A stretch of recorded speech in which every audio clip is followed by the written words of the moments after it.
My mom wanted me to be a truck driver because that would mean I'd make $24,000 a year if I went to Truck Masters, and that would be twice what my father made.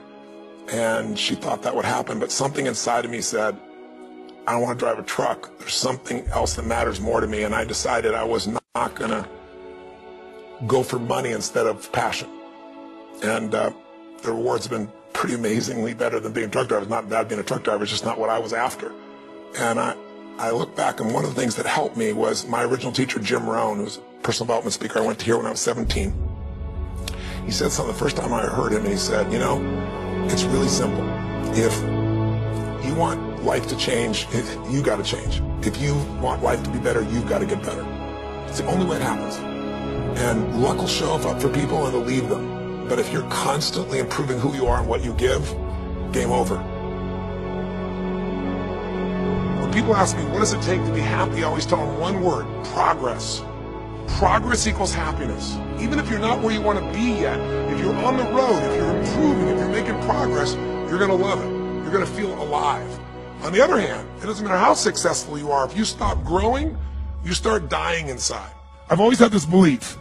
If you want to be successful at anything in life, never leave the sight of setting a goal without doing something that commits you to fulfillment.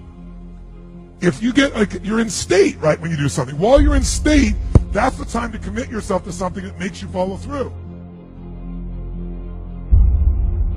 So I'd call somebody up, I'd schedule something, I'd lock in the next meeting, I'd sign up for the class, I'd enroll the guy who was going to mentor me, I'd set the meeting with a mastermind of people I met. I did something so that whatever I committed to, there was something when I went home that would pull me there. It's structure. This could be the greatest time you ever live if you control what you focus on, if you find a more empowering meaning, and if you decide to model the actions of those who succeeded before you. It can be the best financial time, the best emotional time, the best spiritual time of your life, but you better take control of your state. And if you think you're going to do it just by today, you're wrong. You're going to need to get yourself some rituals. Right now, every one of you in this room is controlled by your rituals. I don't just mean this one. I mean every morning you get up. I know your body. I can look at your body right now, and I can guess your rituals. Some of you, your rituals to work out 5 times a week, I can see it clearly. 4 to 6 times a week, it's obvious. Because you couldn't look like that if you didn't do that. Some form of workout. I don't care if it's walking, lifting, whatever. Some of you, it's obvious that lifting weights is part of it. You can see by that man's muscles. I know what his rituals are. Because your life comes from your rituals. And if you don't develop the ritual, you're kidding yourself. How many agree with me on this? Raise your hand and say, I. And there are rituals that put you in state, and there are rituals that take you out of state. But if you've got what you know, that focus, the target, and you got the toolbox, and you're still not getting what you want, it's because you got inner conflicts. That's what they're doing. You've got to resolve your inner conflicts. Because that, as I try to explain to you, 80% of success in anything is your psychology, and 20% is the mechanics. So those inner conflicts are when you take 2 steps forward, you pull 3 steps back. Right? When you say, boy, I'm totally committed to this, but you don't follow through. This is my expertise, the why guy part. Why?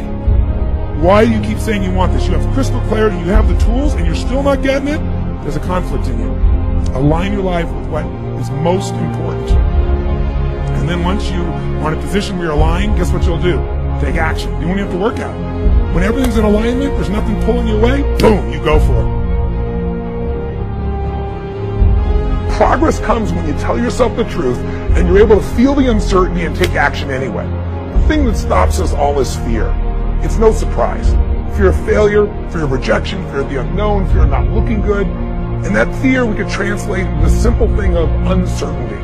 Now, when you look at someone who's incredibly successful, you look at someone who's truly a leader in their life or in their field, the one thing they have in common is they exude this sense of certainty. And where's that come from? Is it inborn? Are they lucky? Are things just going their way? No, great leaders know how to step in the uncertainty and bring the certainty to the situation. Most people in life, we really feel like the level of stress in our life comes to how much of life do you feel like you control, or how much does life control you?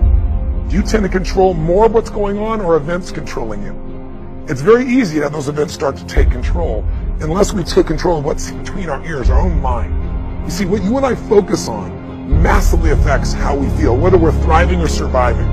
If you focus on what you can't control, if focus on the past, if you focus on what's missing from your life constantly, that pattern of focus will make you frustrated, overwhelmed, depressed. It won't even matter if you're taking antidepressants. If you keep focusing on what you can't control, what's missing from your life, you're going to feel depressed still. You can take as many antidepressants as you want. Focus equals power. If you want to thrive, you got to focus on what you can control. You got to focus on the difference you can make. You got to focus on what's already in your life that you're grateful for. So you got to find a story that's going to empower you to act. A story that's going to get you to find the breakthrough. Because otherwise, with a lousy story, you'll never find the strategy, or you'll come up with a reason why it's too expensive, you can't get there, you can't access it, or you'll even get the strategy and then half-assed apply it just so you can reward your story that says it doesn't work because I tried it. Resourcefulness is the ultimate resource. And if you don't have what you want, stop telling yourself the story because you don't have the money, you don't have the time. That's bullshit. It's because you haven't committed yourself where you would burn your boats. If you want to take the fucking island, burn your fucking boats. And you will take the island because people, when they're going to either die or succeed, tend to succeed. But most of us give ourselves a way out, and that's why we don't have what we want.